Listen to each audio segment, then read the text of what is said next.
Yes. PCOD आणि PCOS हे आपल्याला जर आहे तर ह्याच्यातून बाहेर पडण्यासाठी खूप सुंदर आपली लाईफस्टाईल आपण करू शकतो.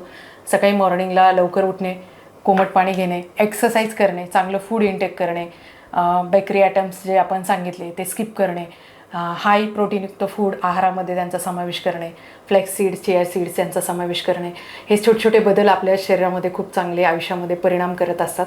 तर महिलांनी स्वतःची काळजी घ्यायची आहे. PCOS किंवा PCODला खूप हलक्यात नाही घ्यायचं.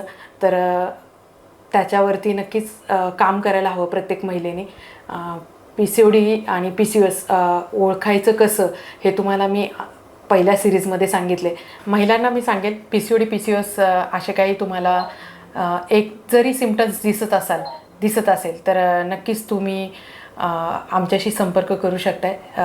चॅटबॉक्समध्ये PCOD किंवा PCOS तुम्ही टाईप करू शकता किंवा दिलेल्या नंबर्समध्ये डायरेक्ट तुम्ही SMS करू शकता. आम्ही तुम्हाला योग्य गायडन्स करू. योग्य आहार आणि योग्य डाएट कसा असावा याबद्दल जाणून घेण्यासाठी नक्कीच SMS करायचा आहे दिलेल्या नंबरवर.